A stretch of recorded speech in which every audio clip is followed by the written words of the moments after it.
Real quick, before we start this podcast episode, I just want to say thank you for tuning into the Marc Colcer podcast. I know you've got a million things that you could be doing right now, and the fact that you're taking time out of your day to watch this podcast episode truly means the world to me, and I just want to say thank you for that. If you'd like to continue to support the podcast, right below this video, if you could hit the subscribe button, and then, hey, if you got some more time and you want to hit the download button, the comment button, the like button, the share button, any of those buttons, it's greatly, greatly appreciated. It helps for other people to find out about the podcast, and it helps for you to be notified about future episodes. So if you guys could take a quick second, hit the subscribe button, I would really appreciate that. Outside of that, this episode and every other episode is brought to you guys by Roast Umber Coffee. As some of you guys know, I co-founded Roast Umber Coffee, and we have the greatest farmers in Guatemala and Honduras and the greatest roaster in Grand Rapids, Michigan, all to bring you guys the greatest cup of coffee possible. So if you'd like to try it out, go to our website, use the coupon code MARC30, and you're going to get 30% off your coffee. Now on to the episode. Thank you guys again for tuning in. Welcome to the Marc Colcer podcast.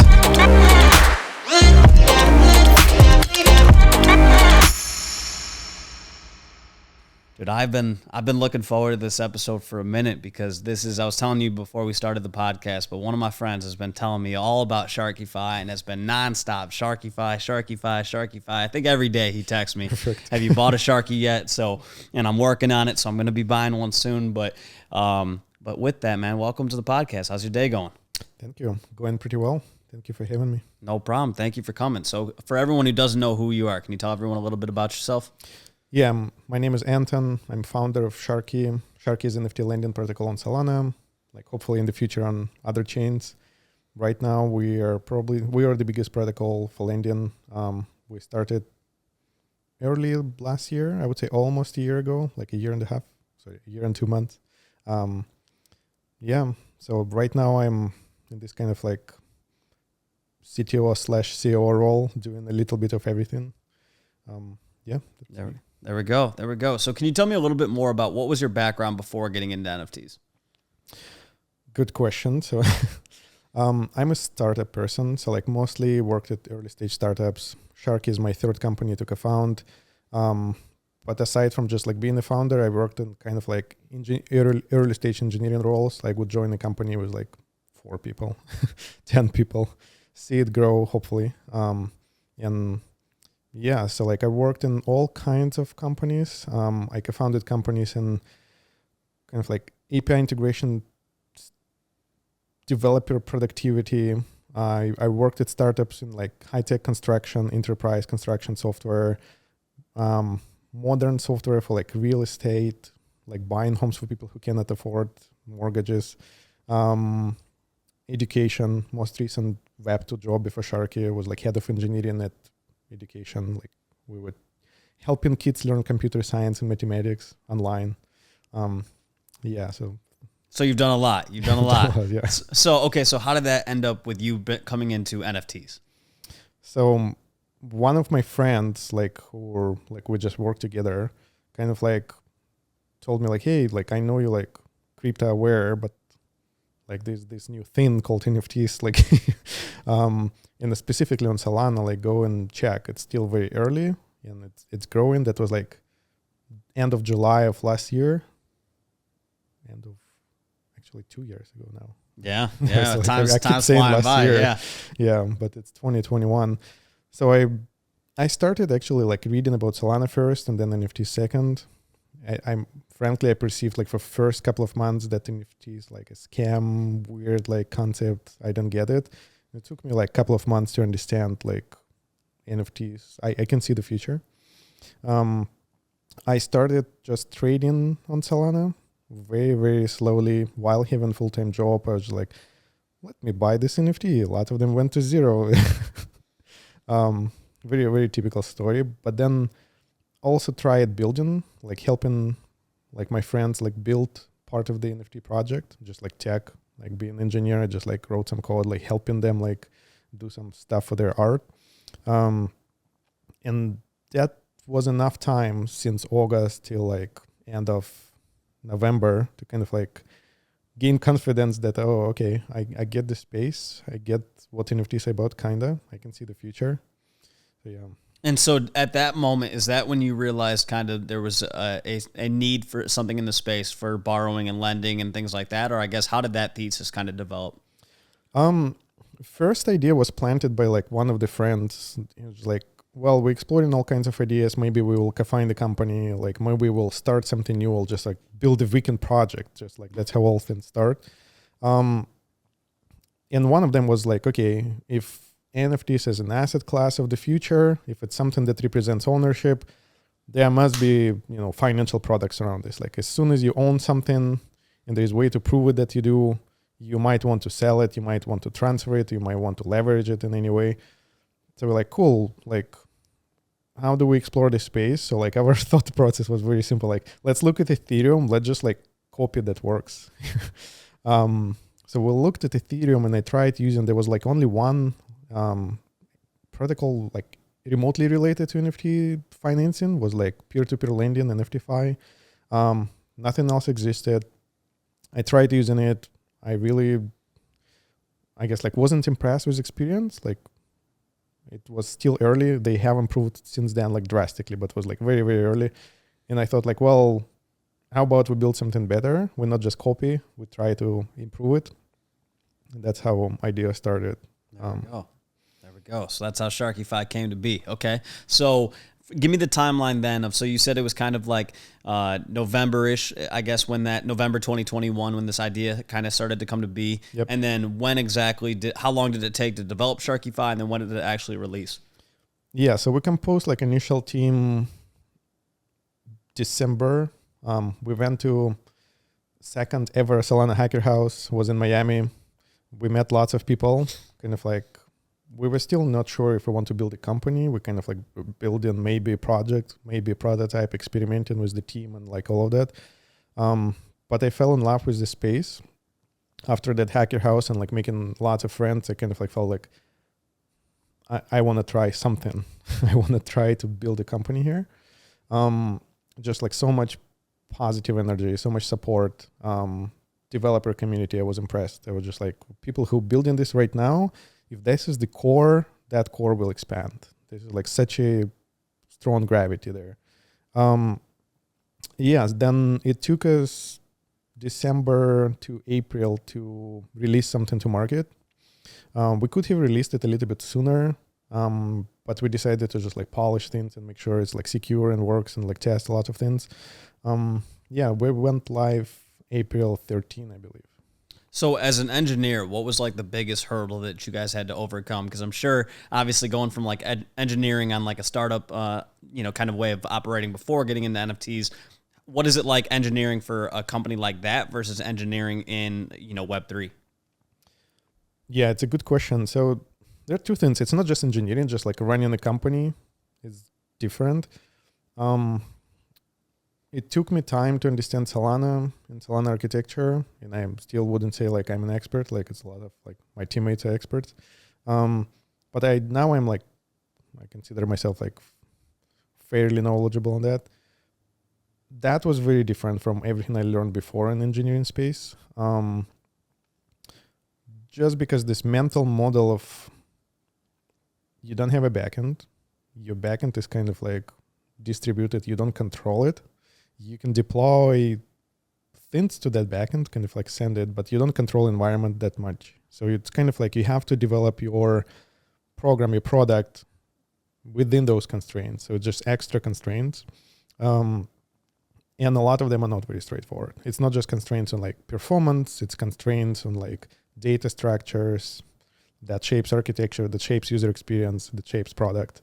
And a lot of teams, I feel like, design this bottom up. So like they take constraints and design products with that in mind. We kind of like took the reverse approach, was like, what's the ideal experience? And then, okay, what compromises can we make to make it like close to ideal? So that was different. Still, I wouldn't say it was like exceptionally hard. It took us like 2 months to get to a decent level of understanding that. But running Web3 company, that what was biggest difference. And I think Web3 to me is not about building company that's successful in isolation. That's very Web2 way of thinking. It's about building that company like socially. It's building company where people who invest in this company, whether their time or resources, truly succeed together and using that as a leverage for growth. Yeah. Yeah, no, that makes sense. And so when you were getting into NFTs and coming up with the idea of Sharkyfi and things like that, typically what we're used to, and I'm sure you saw this a lot back then too, was that, typically projects have an idea. They build out this NFT project that takes that idea and brings it to life, right? But then they mint out their NFT in order to have the funds to then develop what their actual idea was, right? And a lot of times that idea never comes to fruition, or maybe they start getting into the development side of things, they realize more hurdles and it takes way more time than they initially thought. So you guys, if I have the timeline correct, you guys came up with the idea of Sharkyfi in essentially like November 2021. You guys released Sharkyfi in April 2022 as a functioning platform for people to borrow and lend against their NFTs. And then you guys put out the NFT collection in October 2022. Am I right on that? Yeah. Okay, so I guess why did you guys choose to go about it that way, in the sense of like having Sharkyfi ready to go and then putting out the NFT collection in October? And what was the reasoning, I guess, for having an NFT collection versus just having Sharkyfi as a platform and not necessarily having an NFT connected to it? Yep. There's it's interesting story. We actually it's one of those predictions that was surprisingly accurate. Like usually you cannot predict things in startups that well, but there's a Notion document from December when we predicted that we'll launch NFT collection in August, and by August we should find product market fit. We didn't know if Sharky will work. We thought it would, we hoped, but it still was TBD, right? But the thinking was that we can raise funds from angels and VCs and build this strategically as early supporters group and use that as initial growth and traction, find product market fit, and then use NFT launch as further vehicle for growing. Versus growing community without a product, we would rather use it as a product growth, not just community hype growth. That ended up working really well. In July is when we started getting traction, more than before. We still were growing pretty well. August we became market leader. And then we announced our collection around August that we're minting, and after that we just doubled the traction almost every month. And primarily because it's free marketing in a sense, community markets for you. They market NFT, but NFT attached inherently to the platform. So that contributed to a lot of growth. Strategically, that's what we planned, that's what we achieved. And also it felt it's more responsible because we will be offering people lower risk investment. You invest in a platform that's already working versus you just investing in a dream. And yeah, so that's the thought process. I mean, hey, I prefer it that way because it is always nice to have a functioning product and see it functioning and working well and things like that. And that's kind of what my experience was with Sharkyfi. Is it felt like I heard about it probably right around that timeline that you were talking about of July when it really started to get attention. I feel like I heard about it then and then really started to learn more about it in the fall and then started to ask a lot more questions as of recently, just because of the fact that for me, I'm not an overly technical person, and my experience with DeFi, anytime I hear that term, I kind of step away a little bit because typically I felt especially in 2021, you would always see these it's a DeFi protocol, right? And and there's 5,000 APY and you just put money into this and the next thing you know it turns into this and then you get this yield and blah blah blah. And I'm dude, I'm so unbelievably confused of why am I being offered 5,000 APY? And is that and then you'd hear somebody being dude, right now, passive income, I'm making, $6,000 a week, whatever. And I'm sitting here okay, I've been alive for 30 years.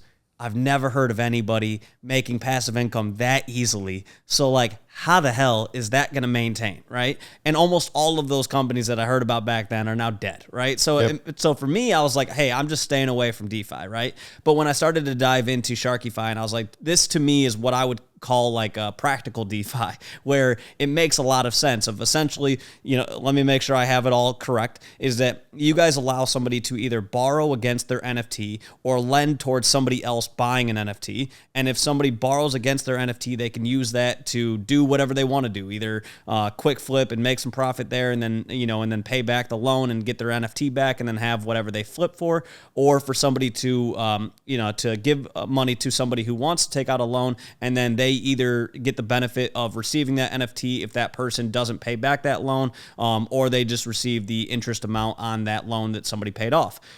So that to me is like a super simple concept. It's really easy for me to explain. My pea-sized brain, when it comes to all of this, I can understand all of that, right? And so getting into the NFT collection again, is there a reason why? Does somebody need to own a Sharky in order to use the platform? No, it's free to use for everyone. Benefits of holding Sharky is we're doing this like gamified revenue rewards. So if you're active user of the platform, owning lots of NFTs, you likely will be able to get some benefits, like monetary benefits from using the platform. Like a lot of projects call it like rev share, implying passive rev share. I would say for us, it's like active rev share. So we reward active users, active investors. And also like there are upcoming features of the platform that will be token gated. You not necessarily need to have NFT, but NFTs produce token, and that token you can use it to subscribe to platform features or boost your platform usage, or like a bunch of other utilities attached to that token. So would you say it's semi-similar in the sense of like Famous Foxes, how anybody can utilize the platform, but they have benefits to, if you're a holder of Famous Fox, and then you can use the token for certain things. You can also increase your exposure on the platform and stuff like that if you have a Famous Fox. So essentially same thing of like that, where anybody can utilize it in order to gain more popularity for the function, and then there's just major benefits of holding and being able to, I guess, increase your the benefits just by holding the collection. Yeah, exactly. There's no like direct benefit right now for platform. That's all upcoming roadmap for this year. But yeah, like community like looks forward mostly right now for these like revenue rewards. It's like gamified revenue. Like we kind of like made a small game out of it. That's also like to be released very soon. And the rest is coming as like platform features and like boost of platform usage and like things like that. Yeah, exactly like you described for like Famous Foxes. Okay, so that makes sense. So then getting back into the whole like platform and everything like that, was there a period of time where you had to educate people? Because I still feel like something like this, you have to understand, I guess, like how do you get screwed, right? For a lack of better terms, right? Is there a way that you can, if you lend out 100 SOL, what are the ways that can backfire on you, right? And so was there a period of time where you felt like you had to educate users on, I guess, like how the different, ways it can play out? Or was that something that you more have kind of let them figure out on their own? So we did a little bit of education. Like we published like a few Twitter threads, like did some AMAs, Twitter spaces, but mostly it's organic and community. As soon as people start realizing that they can make money with Sharky, they started like just spreading the word. Like it's like a lot of people ask like what's the secret sauce? Like how did Sharky grow like that quickly? My response is usually like, well, we made people money. When you make people money, then you make them happy. When you make people happy, they talk to friends. Yep. So we had a lot of organic growth. Like you mentioned in the beginning, like your friend uses Sharky. Like I'm sure there's a reason for it. Yeah. Yeah. So usually the story is like, oh, I made like 20 Solana in Sharky for like last week. Like here's how I did this. And people started just like posting Twitter threads, talking to each other, posting Discord. It took like a couple of months for people to catch up, but space is very dense. So like as soon as like first, like, people with like significant following on Twitter or something tried and used it and like wrote a thread or like kind of like snowballed after that. Yeah, I mean, that's exactly. So going back to that story you were mentioning a second ago, yeah, one of my buddies contacted me. He's like, dude, I've been basically like taking out or giving out loans for people who are buying either like a DGOT or an ABC or a U or something like that, which I would say is a pretty safe benefit of that project is likely to stay at a pretty significant floor, right? And so logic being there, you give people a loan, they pay that loan back, you receive the interest on that. If they don't pay it back, you get that NFT at a much lower rate than the current entry price, right? So that to me exactly the way that you talked about. Somebody who's making money from it. He was like, hey, I've been, doing these every other week, and I'm doing really well with it. So he told me about it. And then for me, I was more like, okay, well, do I need to buy a Sharky in order to start using it? And he was like, well, no, you don't. And I was like, this almost sounds too good to be true. I was like, I got to talk to them and see what else I can learn about it and see kind of what the benefit is. And the more I thought about it, the more I looked into it, the more I was like, yeah, it's similar to Famous Foxes with just different functionality, but basically where there's a utility that just kind of is a utility for the overall benefit of the Solana space. And then there's going to be more benefits as time goes on for actually holding Sharkies. I'm sure there'll be more benefits if you hold 10 Sharkies or, whatever with that too. So I guess what has been the overall from market launch in April to where you're at now? What has it been like? What have been some of the positives? What have been some of the negatives? What have been some of the bigger challenges that you guys have faced? Yeah, I would say like market volatility is like biggest challenge. Last year, our team went through like so many things. Like first market downturn right after launch. Like we launched in April, then like in June, like bear market started officially. Oh, yeah. Yep. So like platform revenue, and we were making revenue by being a lender at the time. So like we basically took personal funds. Like I deposited like 100K from my personal funds, and like we took funds from treasury to lend, to be a lender, and that was Solana at 100. So like we bought a lot of Solana through that, and it went to 30. So like one Solana is one Solana, so it didn't matter for platform growth, but in absolute value, like it felt like we lost a lot of money theoretically. Then investment market went down. We were planning to do like a small follow-up raise like in summer, to not need to raise for like next year and a half. It became very, very challenging, at least on terms that we wanted to raise on. So we're like, okay, that's complicated. Like pivoted from that and like decided like not to do fundraise and like just take a riskier approach and raise later. Then royalty situation happened. Like we were fortunate enough that like we launched our NFT project. For a first month, we still made like decent amount from royalties. And then after that, it's kind of like we made like 20% of what we could have made. And we're sharing 50% of royalties with community. So it's not just like team is taking it all back. So it's built in this like model of like share gamified revenue rewards, which kind of like screws this model a little bit. And now royalties are coming back very soon. But that was complicated. And then FTX happened. For 3 days, I legit thought everybody is exiting. Like platform usage across the board, not just Sharky, went so down. Lenders, like holders pulled off. Like our volume went down like 2x for 3 days and then recovered in 7. And after it recovered, I was like, yeah, that space is here to stay. But all of this was challenging. Plus dark side of running Web3, I would say. I describe it as like highly volatile, emotional founder's journey. Being a founder is challenging overall. Web3 makes it even more challenging because you have high highs and low lows. I usually compare it to like, I don't know, maybe it's a bad example and maybe I hope it will not offend some people. Compare it to like, I don't know, bipolar disorder. Yeah.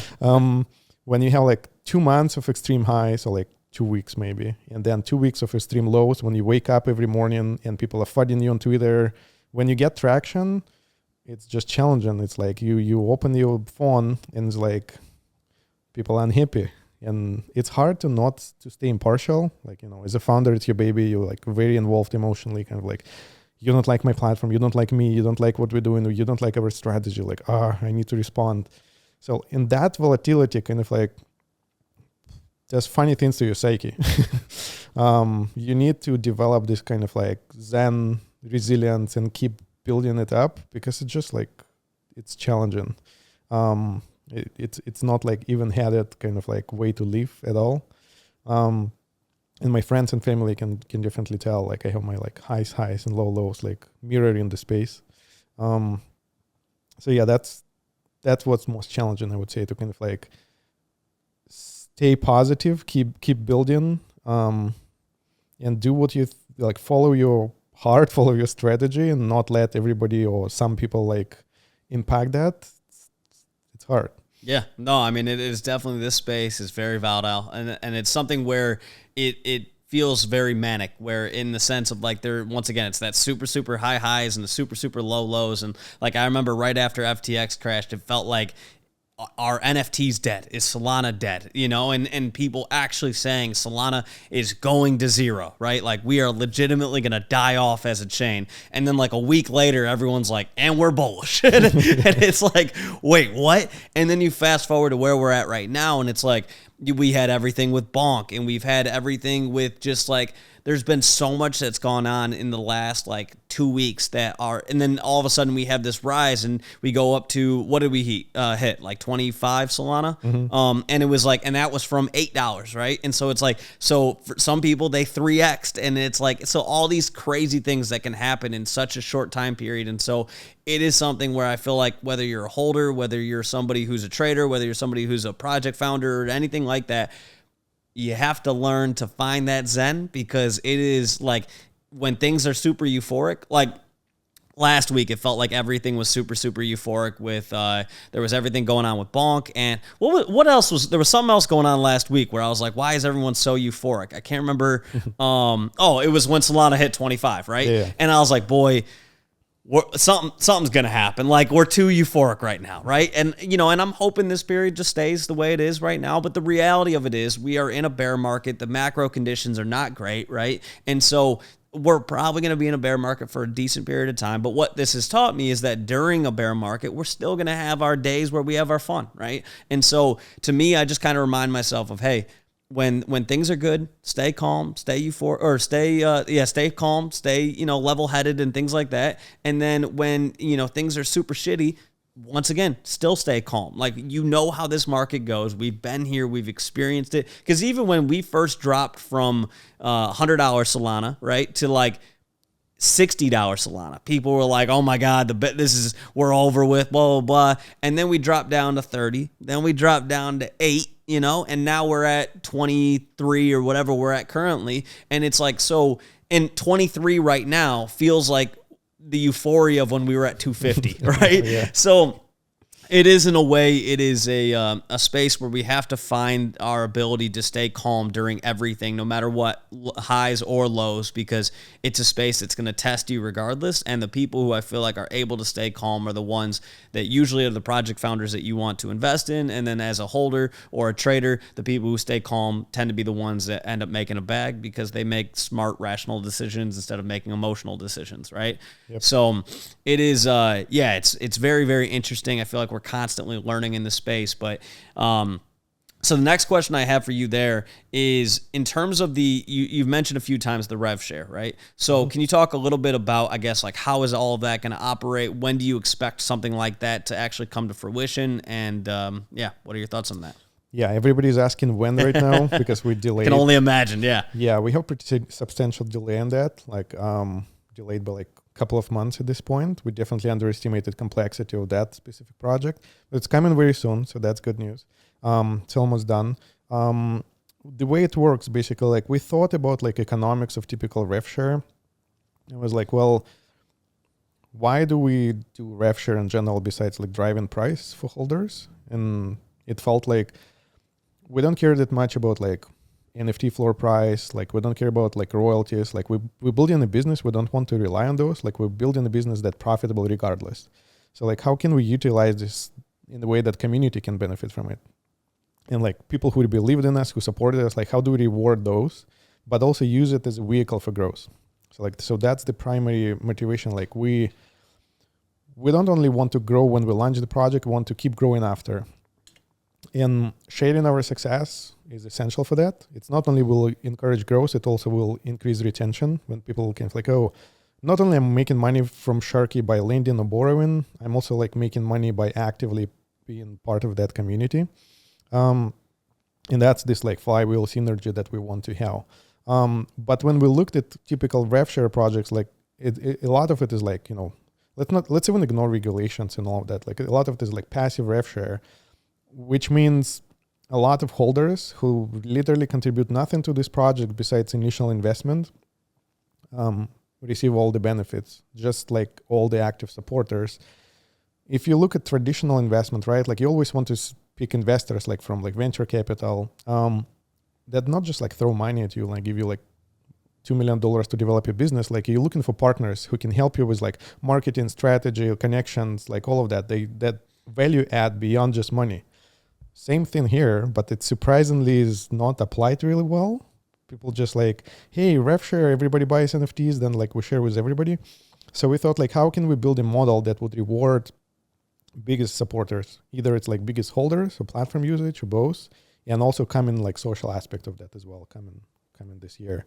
So we built economics around that to reward that. Basically, instead of doing passive rev share, like anybody who buys a shark doesn't get any rev share whatsoever by default, but sharks have different levels, like level 1 to 4.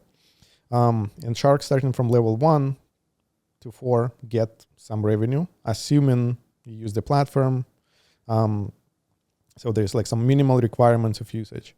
But as soon as you upgrade the shark, you get some revenue from the platform. The higher level the shark, the more revenue you get. The more shark of higher levels you have, the more revenue you get. So that's the strategy. It's kind of like a mini game. You hold sharks, you get fisher token, you spend fisher token to upgrade sharks. And the more sharks you have, the more revenue you get. It's kind of like, you can think about it of, if you're the only person in the universe who upgrades sharks to level 2 and nobody else does, you get all the revenue. Okay. As soon as somebody upgrades second shark, you do 50-50. If somebody gets level 3 sharks and it has like 10 more revenue points, it becomes like 10 to 1 or something like that. So it's kind of like a pie that will be resliced over time based on like who is the biggest supporter again in investor. And that would reward active users, ignoring all the completely passive holders, like somebody who doesn't care about what's going on, like doesn't even bother like go and like, upgrade your NFT. So that's how we kind of like build economy. And we'll see how it play out. Like we actually noticed some other teams are doing similar things nowadays. So getting back into the rev share then. So where is the rev coming from? So So that's actually one of the things I wanted to know. So when someone's borrowing or if they're lending or anything like that, there's no fee to use Sharkyfi, right? There is a fee. Okay, there is a fee. Okay. There wasn't a fee up until December 1st. Okay. And so what is that fee currently? So we take fee from interest. We don't take it from transaction. So when somebody takes a loan and successfully repays it and they pay interest amount, let's say like 10 Solana, we take 16% of that. Okay. And that goes to platform and 25% of that goes to holders. Okay. So let me make sure I got that right. So if somebody's receiving 10 SOL in interest, you said 16% of that goes to the revenue aspect of things, right? So 1.6 SOL of that essentially. And then you said how much of that 25% then goes to the rev share directly to the holders? Yes, and 50% of our royalties also go to holders. Okay.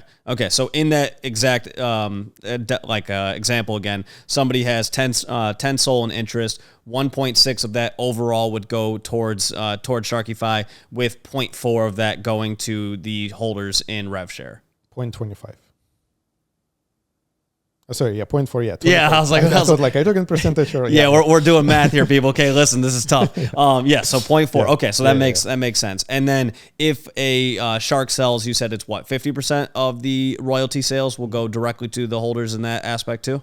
Yeah, and not only that, while we delayed, the amount of revenue we'll share is not. We're accumulating it right now, and we'll initially just share much more. Like when everybody starts playing this game in the first months, people will receive lots of revenue. We currently accumulated, I think, more than 3,000 Solana to share, soon to be 4.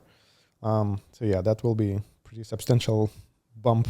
Okay, so you're telling me I got to buy a shark right now. Not financial advice, but it sounds like I might need to buy a shark or two. And then when does the leveling up period begin?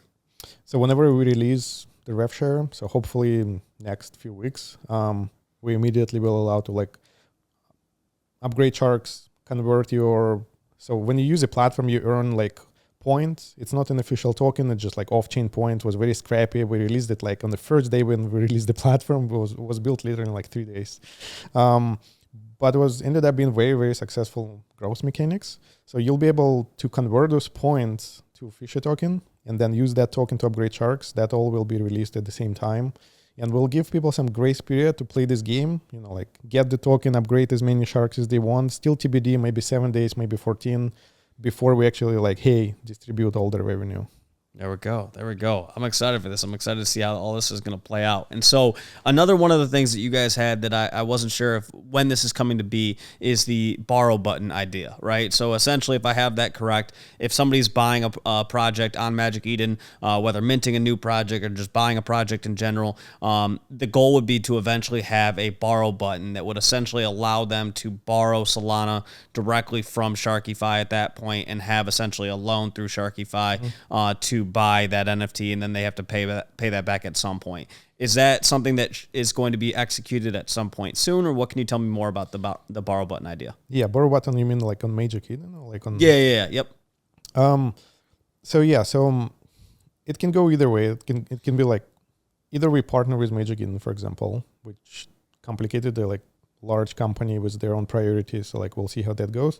Our idea was like, well, why don't we build like a browser extension that let people like have this experience before? And first, I think we will be doing this not for just like loans. We will start doing this for mortgages, which is our like upcoming roadmap feature, allowing you to buy those NFTs, but only pay like a down payment. But right on Magic Eden, right on Hyperspace, right on AMM, like anywhere you want. That gives us control back. Like as soon as you have this browser extension, we can take care of the rest. When borrow button on all those things, like we're talking to all of them and trying to partner up and see what's beneficial for both. So I don't have a timeline for that. And before, frankly, I thought it's necessary for growth. Right now, I feel like it's not exactly. I feel like we built a pretty strong brand and platform. We have lots of users, and it's just like not as important to have like full integrated experience in that specific aspect. Like we're still keen to do it, and it's still awesome to like, Solana and this composability aspect is still amazing. Like all protocols, aggregators, all of this evolving, and like you can, Tensor team, like they build an amazing like aggregator for all the like trading and AMMs, and Hyperspace as well aggregates all of this like things. Somebody will build aggregated lending, borrowing, leverage trading. Maybe it's one of them. I feel like that space is moving so fast. We don't even need to do it. Like there's lots of teams that will do it for us. But for official, like kind of like larger players like Magic Eden, it's like twofold. We'll try to do it with like browser extension experience and see if it gets traction. Then maybe we'll have native integration if they want to. This is the stuff I love, because this to me is like how we get to the point of like making it more simple for people. Because now I feel like, are you familiar with the company Affirm? Oh yeah. So, I mean, that's how I got this couch, basically. Because right when I moved in here, I was like, I already just spent a shit ton of money on moving into a new apartment and things like that. LA rent's not cheap. I was like, I want a really nice couch, but I also don't feel like another, couches. Tell you what, people think NFTs are expensive. Couches are incredibly expensive. And so I was like, I'm not really looking to drop that right on a couch right now.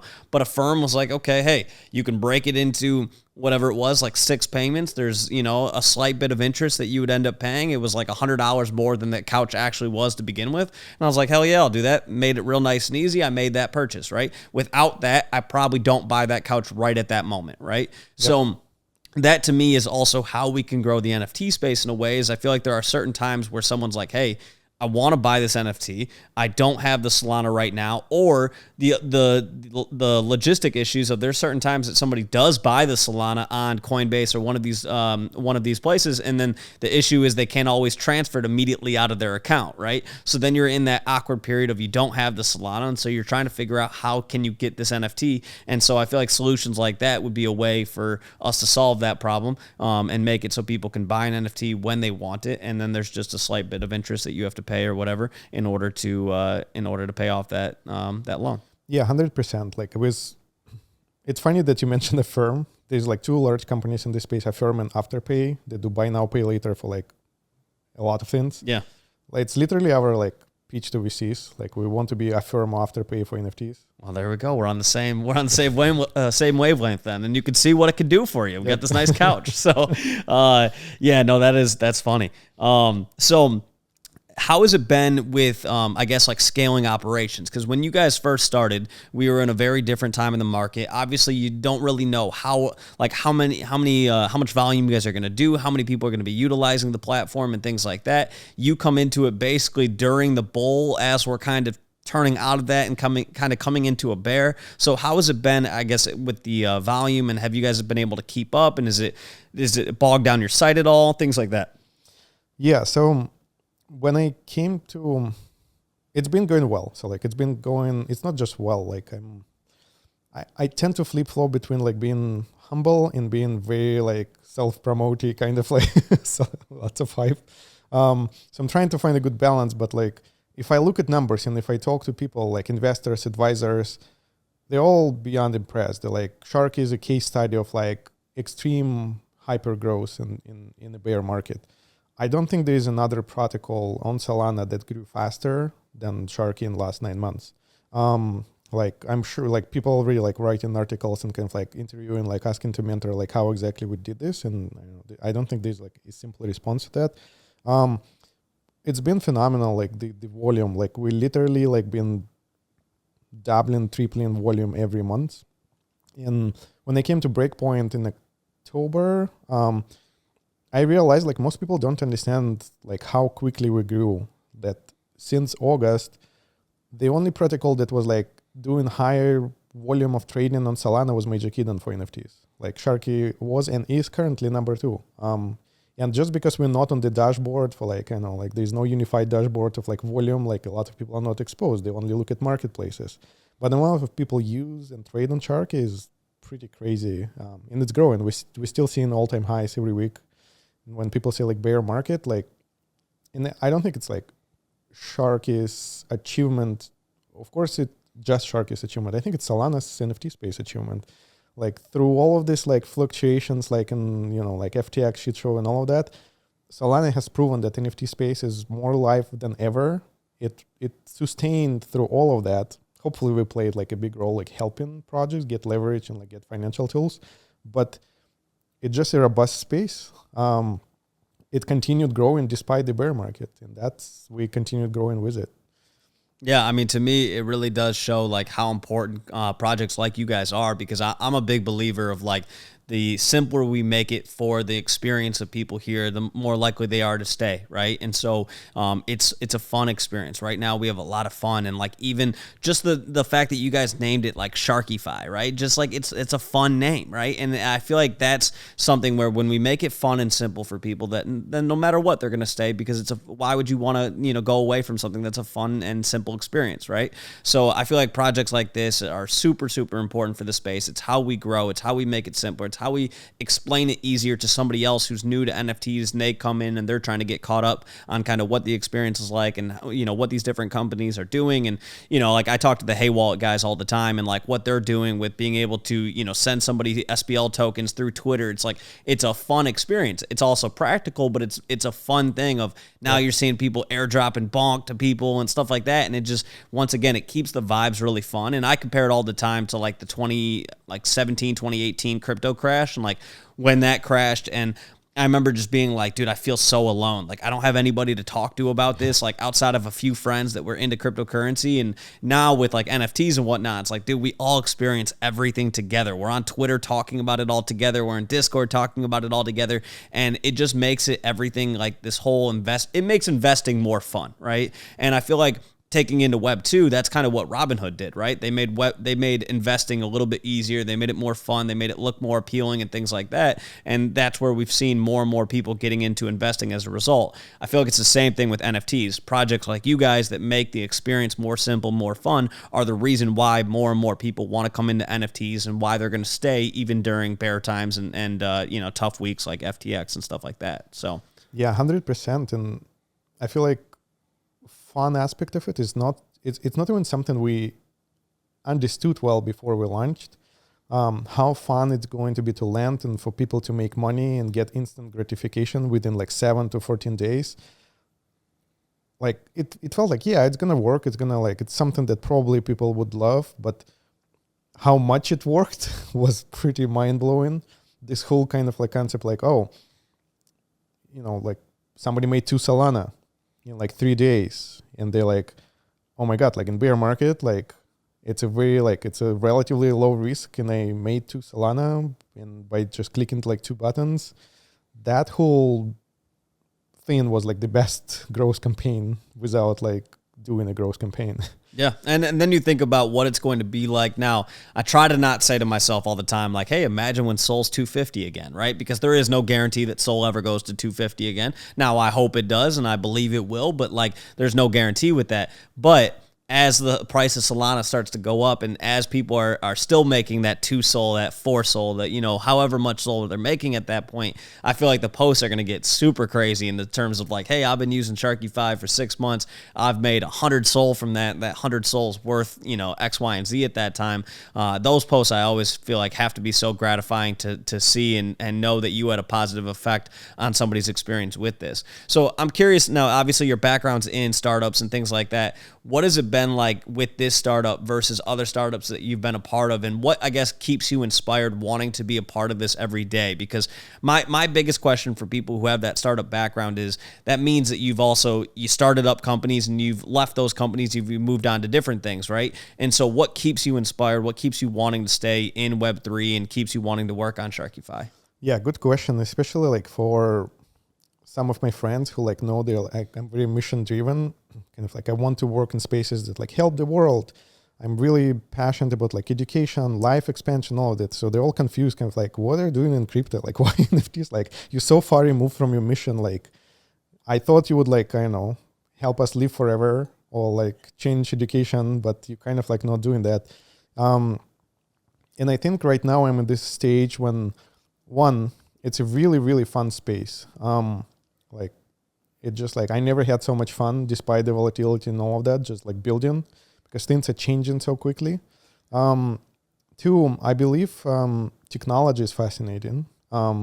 Just like technology behind blockchain in general in crypto, not specifically just Solana, just like that technology, what it solves for the world, what it's trying to solve, it just like mind-blowing. Like, we've never done this before. We never had a way for like 2 parties transact without a third party in a secure way. Like, that whole technology scaled at the world level is like just fascinating. And NFTs is just like, in retrospect, since such an obvious thing to have, like represent, you know, ownership, all of this, like somewhere that's not in just like real world, real life. It's not well represented in more than internet yet. Web3 kind of like tries to solve that. Just being part of that is fun. Like, you know, being super early in something is fun. When people say like, oh, I missed this like Web2 boom of like whatever, .com boom like in 2000s. Oh, I missed something else. Like, this is first time when I'm aware that I'm early. Like, usually you're aware that you're late. Yep. Oh, 100%. And that energy is just exciting. So like, for me, it's like, cool, I'm going to pause my, education, life expansion, like motivation thing for like several years and see how I can progress in that space. Just because like I realized that I'm just passionate about it. And yeah, so that's just that. Yeah, no, it really does feel like we're literally creating what Web3 is and what the NFT culture is and everything like that. And so that's one of the things that keeps me so motivated and inspired by, you know, these conversations and by what we're doing every day, being on Twitter for an ungodly amount of time and things like that, is because I know that we're actually creating where this space goes, right? And so if it is successful, it's going to be because of us, right? And all of us as a whole. Somebody who's watching this podcast right now, us recording this podcast, somebody's creating the NFTs that are, you know, being talked about on the next episode, or somebody's, you know, creating the NFTs that are then being used on your platform, right? The people who are working on the technical aspect of Solana that's then being borrowed against on your platform. It's like all those things are borrowed. And so it's like all those things are what is going to lead to this space being successful. And so all of us play such an integral role in that. And so that's probably one of my favorite aspects of all of this, is just knowing like if this succeeds, we're truly going to be able to say, I was a big part of that happening, right? And so that to me is just something, there's very few moments in life where you truly get to be a part of history. And that's always one of the things that keeps me inspired about working in this space. But, you know, one of my next questions I have for you is, we talk about there's a lot of projects that come out in the NFT space all the time, and there's a lot that don't make it, right? And so I'm curious from your perspective as a founder, as someone who's been in the space, has been building Sharkyfi for a while now, why do you think certain projects just don't survive, and why do you think other ones thrive? And then why do you think, I guess, like certain protocols, like what you guys built with Sharkyfi, why certain platforms like that kind of survive and why some do not? Yeah, I'll give a response that I think is specific to Web3 and Solana. Like I wouldn't claim I know how things are on Ethereum and other chains. I have a theory that are pretty similar, but I think because its space is so new and it's such a driven by engineering, like typical user of Solana is like either engineer or trader, like not on blockchain, like classic trader, or like from finance, or gamer, or gambler. Like that, I think covers like 95% of audience right now. If you think about like all of those like type of people, they are not business builders, at least most of them. And a lot of engineers are currently like kind of like see the problem immediately. They're very solution driven people. Same with gamers. They immediately is like, okay, here's a problem. I see the solution. So they jump to solution really quickly, build it, and then they think they solved it for themselves, but that doesn't mean they solved it for everybody else. So they don't test solution. They struggle to find product market fit because they solved the problem for themselves, but not necessarily for masses. Even though like you would think like, okay, if most of people are like them, solutions should apply. Typical engineer usually is really bad at like scaling solutions. They're pretty good at solving their own problem, but in my experience, not really good at solving problem for like other people. And this space is very predominantly like that. Like most founders are kind of like a group of engineers building a project, but it's very different from like building a product that solves real problems. So I continuously, when I mentor teams and like talk to teams, I see this problem. It's like, it's very heavy engineering driven. So they're all great builders, but the product market fit aspect is lacking, like finding it, learning what works, what doesn't, like pivoting, building something else. I think that's biggest reason why a lot of like projects don't succeed. They just struggle to find product market fit because they're not trying to. Yep. And another aspect is lack of focus on growth. I think a lot of people like were like to truly grow quickly and be outstanding project, you need a startup, you need to have both. You need to have like really good product market fit and really good growth strategy. The times when you could come into the space and like, hey, we have great product, it will grow itself, I think have passed. And times when you can just like market bad products haven't passed, but it's temporary. You can do it and people can use it for like a couple of months, but it will die off. Like you cannot maintain this hype if you just don't have a good product. So you have to focus on both. And I rarely see teams and companies focus on both. And even if they do, it's like hard to succeed like doing both at the same time. Growth is essential, right? Like if you found product market fit and it's not hard to validate, it's hard to find, but not hard to verify. Scaling from that has to be a focus. Like it doesn't matter if like you have like 100 users that use your product. You have to scale it to like thousands, tens of thousands, hundreds of thousands. So there has to be strategy, there has to be good execution, and that's weakest part of, in my opinion, of like modern teams, at least building on Solana, is like lack of focus on that. Yeah, no, I think that's a huge problem. And I think a lot of times it's a lot of people, I think, set themselves up for mint, right? And they're thinking about how can we mint out? How can we mint out? How can we mint out? And then the focus is not enough on, okay, what do the next 6 months look after that, right? And so to me, I'm like, dude, I don't really care how your mint goes. Like mint to me is like, there are so many projects that have had great mints that have gone to shit. And there's so many projects that have had awful mints that have done really well. So to me, I'm like, I don't really care how your mint goes. It's what are you doing after that? because the first day after your mint is truly the day that matters, right? And that's when you start to actually build out your community. That's when you start to build out, do we actually have the market fit, right? Is there something that we're providing that the market truly needs, right? And I think a lot of times you get too much cookie cutter bullshit of like, well, hey, I saw this one project and like they did something like this and it worked. And like, you know, it's like, but what are you doing to level up on that idea? I'm not saying don't take somebody's idea and do something better. Just like how you were saying, like we looked at what Ethereum projects were doing and then we kind of realized like, hey, there was market for this in Solana that we weren't really seeing, and there wasn't something that was simple and easy for people to use, right? And so I think people need to take that same approach with like, if you're going to do something, you got to really build on what somebody else is doing, or you got to come up with a completely unique idea that somebody else isn't doing. But you got to really ask yourself, why do people need this? Why is this something that they're going to, you know, go and talk about with somebody else? Because the easiest marketing that you can get is from word of mouth marketing. But word of mouth is only going to come from something where it actually betters somebody's life, right? And so I think that's one of the biggest issues of what people are screwing up is they're not getting any word of mouth marketing. Well, if you're not getting word of mouth marketing, how the hell are you generating any excitement and hype for your project? So once again, Sharkyfi was one that I first heard about in some group chat that I'm a part of. And then I saw it in like Discords of people talking about it. Then I saw people posting it. Then I saw people posting their success stories with it. Then I had one of my best friends hitting me up and talking to me about it, right? And that's without me ever talking to you during that period, right? So it's like, right there, you had all these different marketing arms that weren't things that you were directly doing, but it was things that because your project was something that people were benefiting from,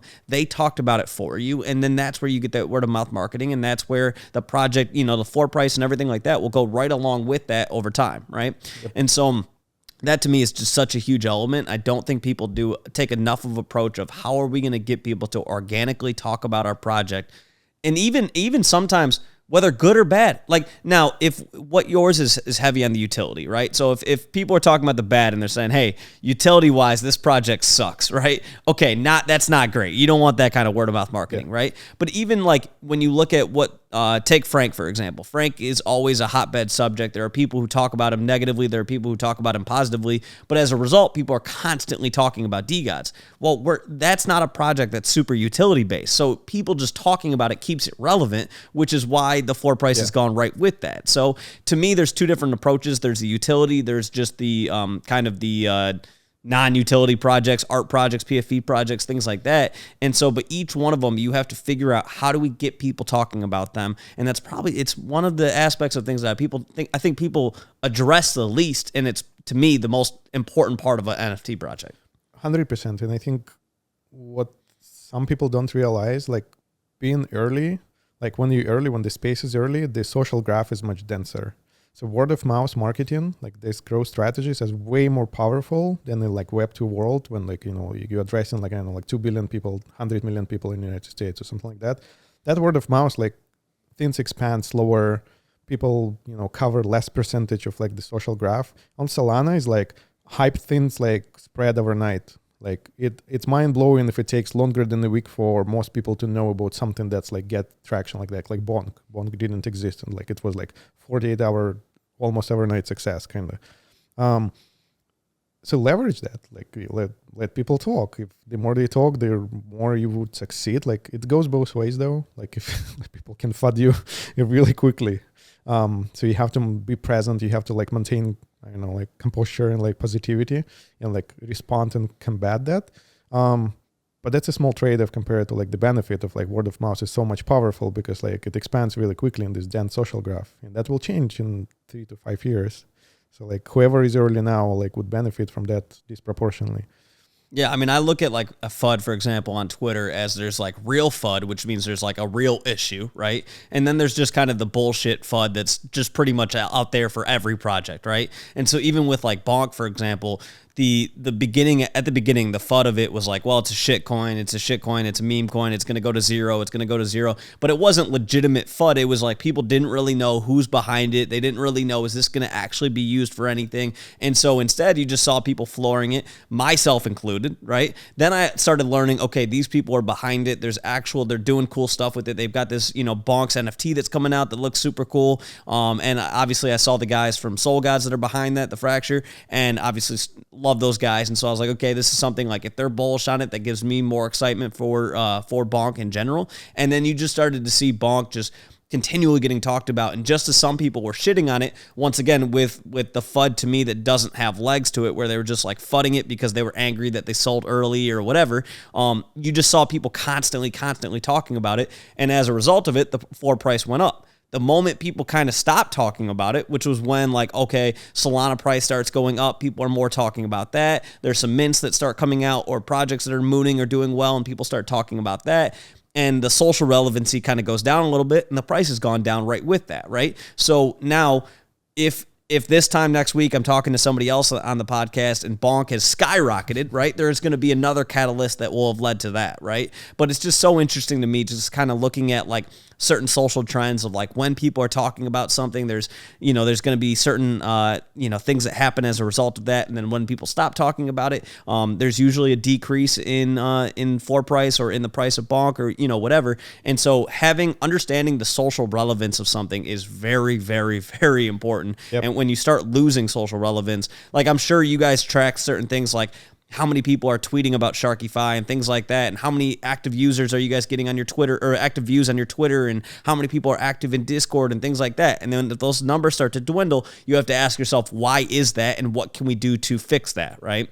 And I feel like that is one aspect of things of like by the time people start looking into it and trying to alter it or trying to change that or whatever, they're already usually too late because they're not spending enough time thinking about that from the get-go. They're waiting until they actually have legitimate problems, and then they're like, well, now they're just taking on water, and soon they're underwater, right? Yep. So it's always interesting, but I want to talk about kind of what's coming next with Sharkyfi. So I know on the original roadmap, you guys had things, and you've already talked a little bit about mortgages. You guys also had financing as an application on there, buy now, pay later, the loans V2, the IDO in 2023 at some point, and then the multi-chain expansion. So can you talk about any of those different things? Are any of those coming in Q1 of 2023 or some of those Q2? Tell me a little bit more about that.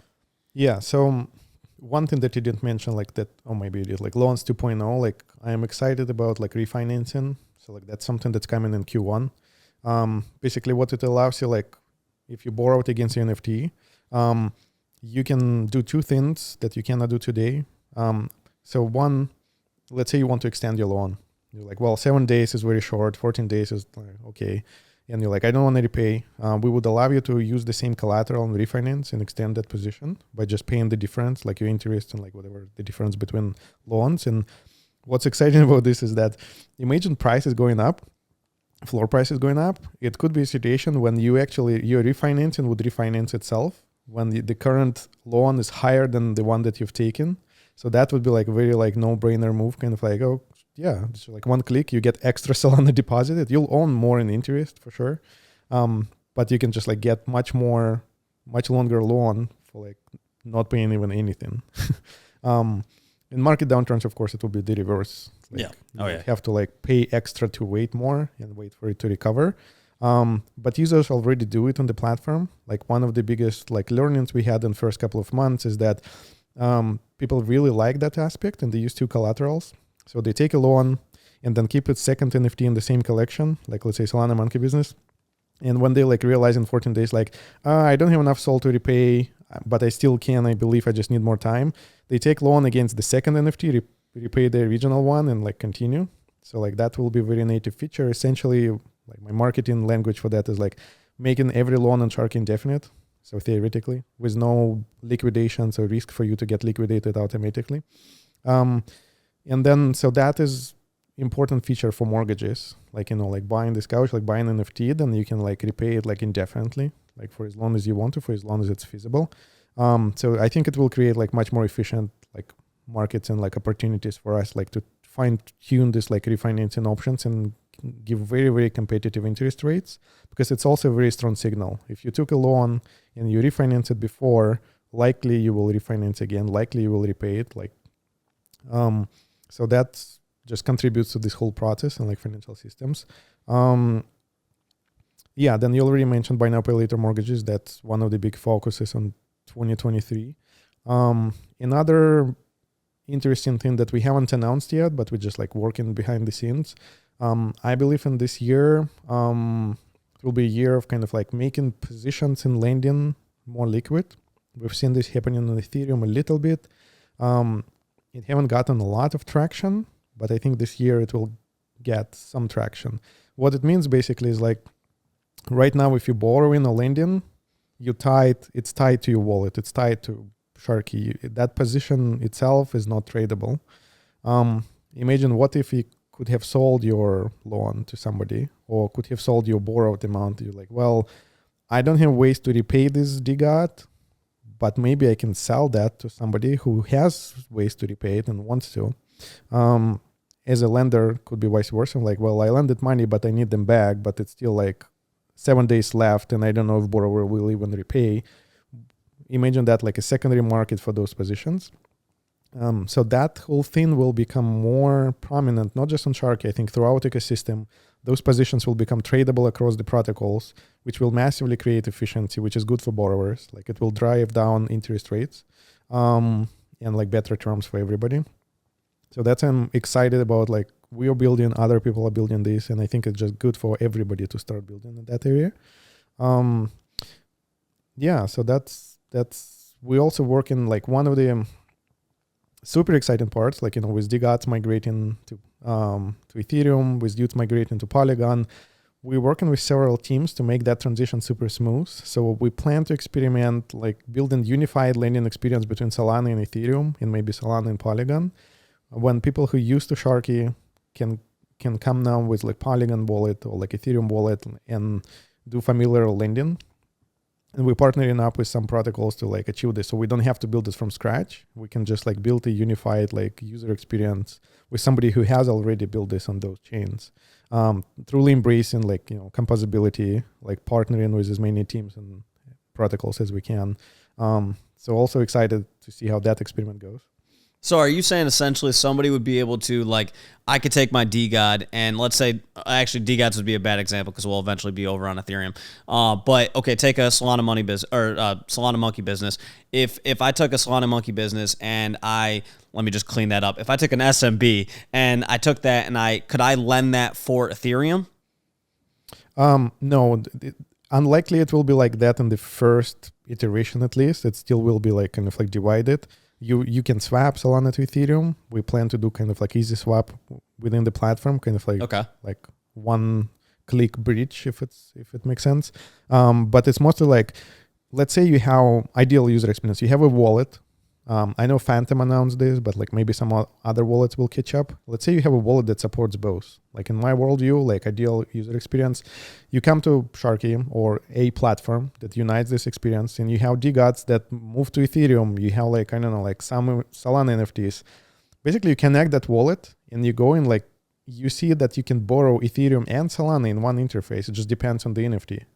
And you're just like, cool, DGOTs, like I'm going to borrow this like 50 Ethereum because DGOT's obviously going to moon and be like 100 Ethereum worth.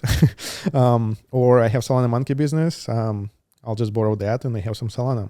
So that would be experience when you have like one wallet, one platform, just depends which currency, which token, which coin, whatever you want to borrow.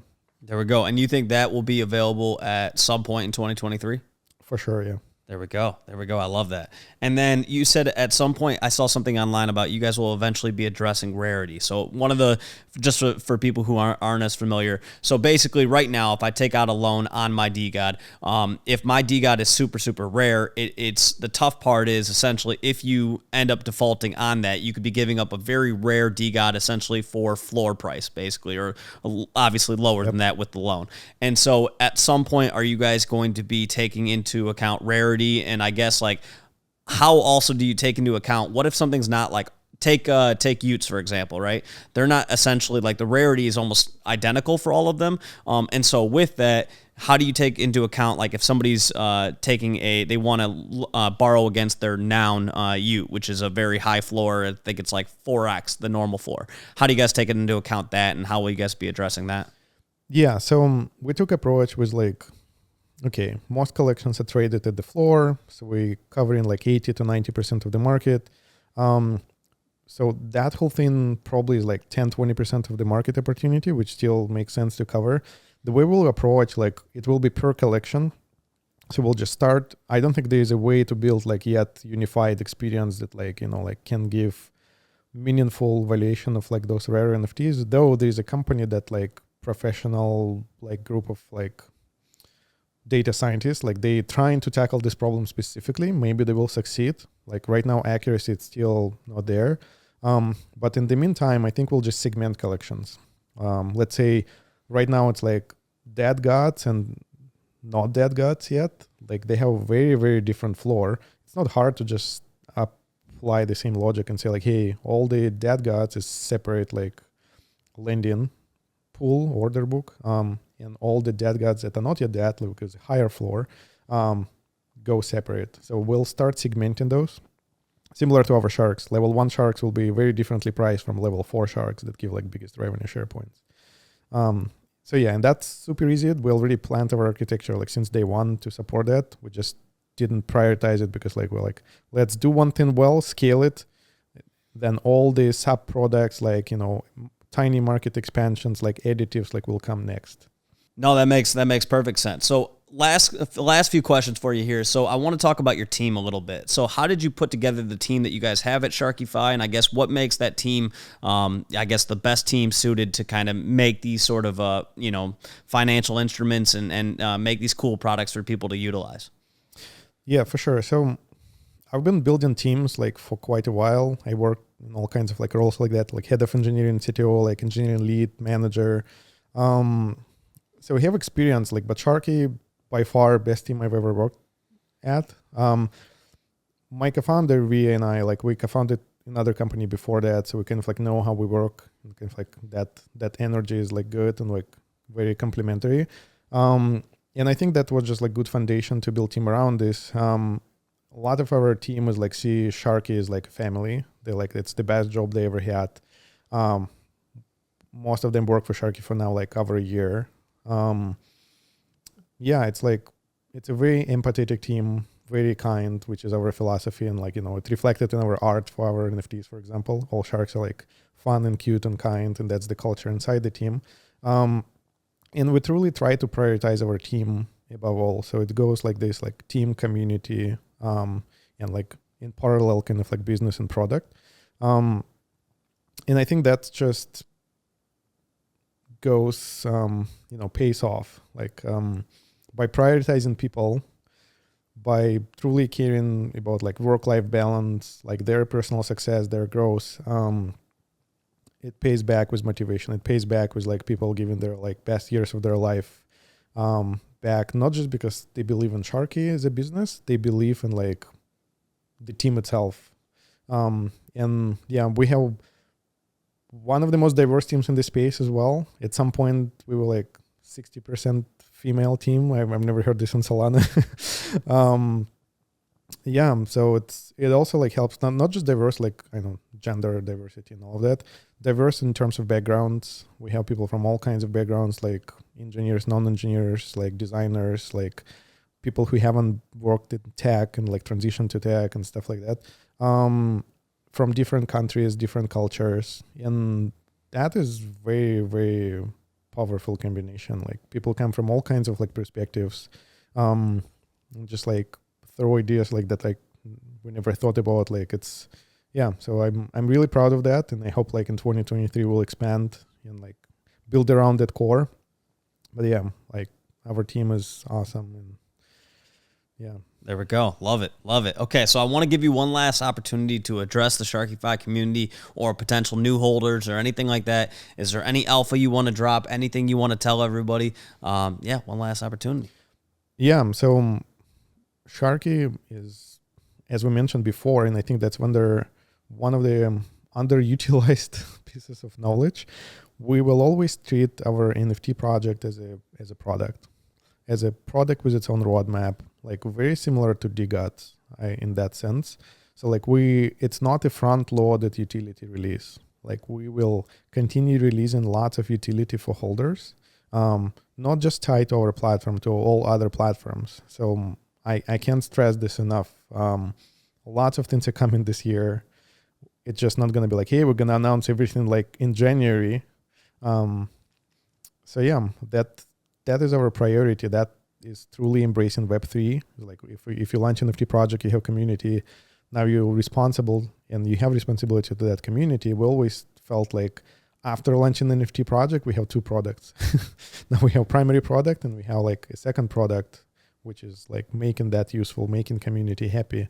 So yeah, that will continue. We put in a lot of effort to that. Yeah, and I can tell, and I'm excited for you guys. I'm excited to see some of the new functions that you guys roll out and some of the new ideas that you guys push out in the next year. I already feel like I've learned a lot just in this conversation, and I'm looking forward to the future Sharkyfi. So, and I'll be getting a shark very soon. I'm not just saying that. That's actually been something I've been wanting to do. But I'm somebody who likes to do immense amount of research before I buy an NFT, and it also doesn't hurt that I get to meet a lot of the founders. So I get to really ask myself, hey, do you truly believe in this project? Do you really believe in this founder? And so, yeah, I'm excited for your guys' future. One last time, can you drop your socials? Where can people find you? Yeah, for sure. I'm Restuta on Twitter. Like easiest ways to reach me there. My DMs are open in Discord as well. I try to respond to everybody. Telegram, same. It's like same username everywhere.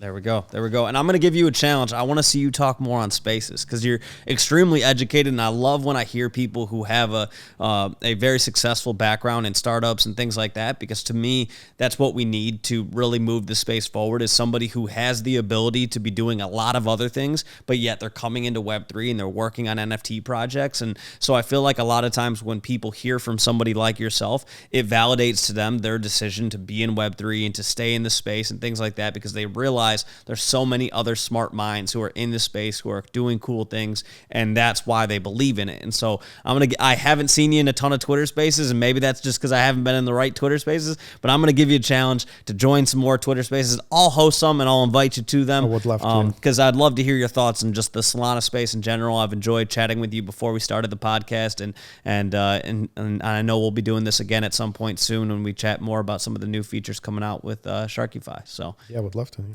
So, hey, man, this has been fun. I appreciate it. Everybody, thank you for tuning in, and we'll chat with you guys soon. Yeah, thank you. Thank you for having me. No problem. See you guys.